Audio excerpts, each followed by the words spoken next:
విశాఖపట్నం ఈ film chamber of commerce club గురించి ప్రస్తావించారు. అది ఒక రెవెన్యూతో సంబంధించిన అంశం అధ్యక్ష. బట్ స్టిల్ మా అధికారులు నోట్ చేసుకున్నారు. తప్పకుండా విష్ణుకుమార్ రాజు గారు ప్రతిపాదించిన అంశాలపైన రాబోయే రోజుల్లో తప్పకుండా దాని గురించి కూడా మనం టేకప్ చేద్దాం అధ్యక్ష. ఒక ల్యాండ్ అలొకేషన్ అనేది జిల్లా స్థాయిలో కమిటీ ఉంటుంది, అదేవిధంగా రాష్ట్ర స్థాయిలో కమిటీ ఉంటుంది. ప్రాజెక్ట్ సైజ్ని బట్టి, ఇన్వెస్ట్మెంట్ని బట్టి అవసరమైతే క్యాబినెట్ కూడా చివరికి ఈ ల్యాండ్ అలొకేషన్ విషయంలో మా దృష్టికి వస్తుంది అధ్యక్ష. సో డెఫినెట్ గా గౌరవ సభ్యులు ప్రతిపాదించినట్టు కాంపిటేటివ్ గా ఉండే విధంగా, ఇతర రాష్ట్రాల నుంచి ఇతర దేశాల నుంచి పెట్టుబడులు వచ్చే విధంగా, ఆకర్షణీయంగా ఉండేటట్టు తప్పకుండా మన కొత్త ఇండస్ట్రియల్ పాలసీ ఆ విధంగా రూపొందించాం అధ్యక్ష. ల్యాండ్ అలొకేషన్ విషయంలో ఎక్కడ కూడా పొరపాటు జరగదు.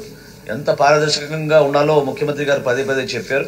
కమర్షియల్ రేట్స్ కన్నా మనం చూసేది ఏంటంటే ఎటువంటి ఎంప్లాయబిలిటీ మనం పెంచగలుగుతాం, ఎటువంటి ఇన్వెస్ట్మెంట్స్ మన రాష్ట్రానికి వస్తాయనే దానిపైన ఎక్కువగా ఫోకస్ చేస్తాం. కాబట్టి తప్పకుండా అది కూడా గవర్నమెంట్ నుంచి ఎక్కడ పొరపాటు లేకుండా తీసుకొస్తాం అధ్యక్ష.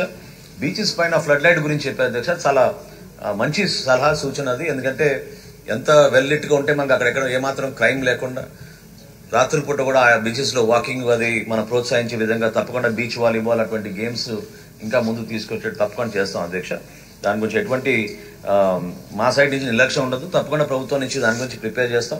విశాఖపట్నం కోసం నేను గౌరవ సభకి మీ ద్వారా తెలియజేస్తున్నా అధ్యక్ష, ఒక master plan exclusively for tourism గౌరవ ముఖ్యమంత్రి గారు దాన్ని డెవలప్ చేయమన్నారు. దానికి ప్రతిపాదనలు సిద్ధమవుతున్నాయి అధ్యక్ష. తప్పకుండా జెన్యున్ ఇన్వెస్టర్స్ ని మనం హ్యాండ్ హోల్డింగ్ చేసి వాళ్ళని ప్రోత్సహించే విధంగా, సింగిల్ విండో క్లియరెన్స్ వాళ్ళకి ఇచ్చే విధంగా, పెట్టుబడులు మన ప్రాంతానికి వచ్చే విధంగా తప్పకుండా రాబోయే రోజుల్లో దానికి అన్ని విధాలుగా మేము ఏర్పాటు చేస్తాం అధ్యక్ష. చివరిలో విష్ణుకుమార్ రాజు గారు తిరుపతిలో ఉన్న ఆ ప్రాజెక్ట్ గురించి ప్రస్తావించారు. వాళ్ళకి గతంలో 37 ఎకరాలు ఇచ్చినప్పుడు 2012లో ప్రోగ్రెస్ ఏమాత్రం జరగలేదు అధ్యక్ష. అప్పటి నుంచి కూడా అది పెండింగ్ లోనే ఉండిపోయింది. అనేక సందర్భాల్లో డిపార్ట్మెంట్ నుంచి కూడా వాళ్ళకి రిమైండర్స్ పంపినా కూడా ప్రాజెక్ట్ ముందుకెళ్ళలేదు అధ్యక్ష. చివరికి 2022లో దాన్ని కుదించారు అధ్యక్ష 10 acres కి. ఈ రోజుకి కూడా అక్కడ ప్రాజెక్ట్ నుంచి ఎటువంటి మూవ్మెంట్ కనపడడం లేదు. So that is the present status అధ్యక్ష. As a policy we want to encourage. అద్భుతమైన అవకాశాలు ఉన్నాయి, మెరుగైన పెట్టుబడులు, అదేవిధంగా మనకి ఎంప్లాయ్మెంట్ ఆపర్చునిటీస్ టూరిజం ద్వారా వస్తాయని మనస్ఫూర్తిగా మేము ఆశిస్తున్నాం అధ్యక్ష. విత్ యువర్ పర్మిషన్ అధ్యక్ష, చివరిలో as civil supplies minister Yarlagadda Venkatrao గారు ప్రస్తావించిన అంశం కూడా నేను ఈ సందర్భంగా సభా దృష్టికి తీసుకొస్తాను అధ్యక్ష. ఈ అక్రమార్కుల గురించి అన్నం పెట్టే పథకం ఏదైతే మనం రాష్ట్ర వ్యాప్తంగా ఈ పీడిఎస్ వ్యవస్థ ద్వారా గతంలో ఎన్నడూ లేని విధంగా మనం ఈ రోజున జీరో అంటే రూపాయి కూడా ఛార్జ్ చేయకుండా ప్రభుత్వానికి దాదాపు 46 రూపాయల 10 పైసలు ఖర్చు అవుతున్న కిలో బియ్యాన్ని మనం ఉచితంగా రాష్ట్ర వ్యాప్తంగా పంపిణీ చేస్తున్నాం అధ్యక్ష. 1,46,00,000 రేషన్ కార్డులకి మనం రాష్ట్ర వ్యాప్తంగా ప్రతి నెల 1వ తారీఖు నుంచి 15వ తారీఖు వరకు మనం డెలివరీ చేసి ఈ బియ్యం కానివ్వండి, ఇతర సరుకులు కానివ్వండి, జాతీయ ఆహార భద్రతా చట్టం ప్రకారంగా కేంద్ర ప్రభుత్వ గైడ్ లైన్స్ అనుగుణంగా ఈ కార్యక్రమం తీసుకెళ్తున్నాం అధ్యక్ష.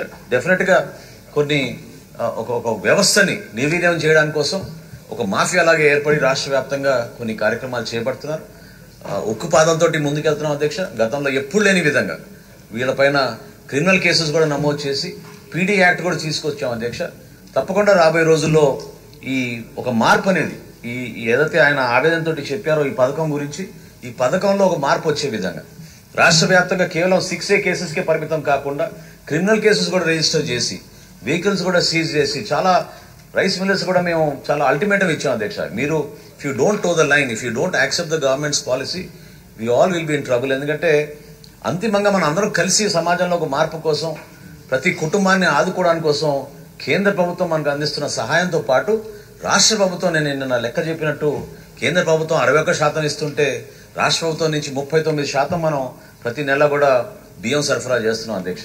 సో ఈ పొరపాట్లు జరగకుండా ఉండడానికి కోసం అక్రమార్కుల పైన ఖచ్చితంగా ఒక ఉక్కుపాదంతో వ్యవహరించడానికి మేము కొన్ని చర్యలు తీసుకున్నాం అధ్యక్ష. గౌరవ ముఖ్యమంత్రి గారు సిట్ కూడా ఫామ్ చేశారు అధ్యక్ష. రీసెంట్ గా ఏవైతే మనం ఇల్లీగల్ యాక్టివిటీస్ ఐడెంటిఫై చేశామో పీడిఎస్ రైస్ డైవర్షన్ గురించి, దాని గురించి సిట్ కూడా ఏర్పాటు చేశారు. తప్పకుండా దాని గురించి నివేదిక వచ్చిన తర్వాత విజిలెన్స్ అధికారులని, జిల్లా అధికారులని అందరినీ అప్రమత్తం చేసి ఎక్కడ కూడా ఇటువంటి జరగకుండా చూసుకునే బాధ్యత మేము తీసుకుంటామని సభాముఖంగా తెలుపుకుంటూ ధన్యవాదాలు అధ్యక్ష.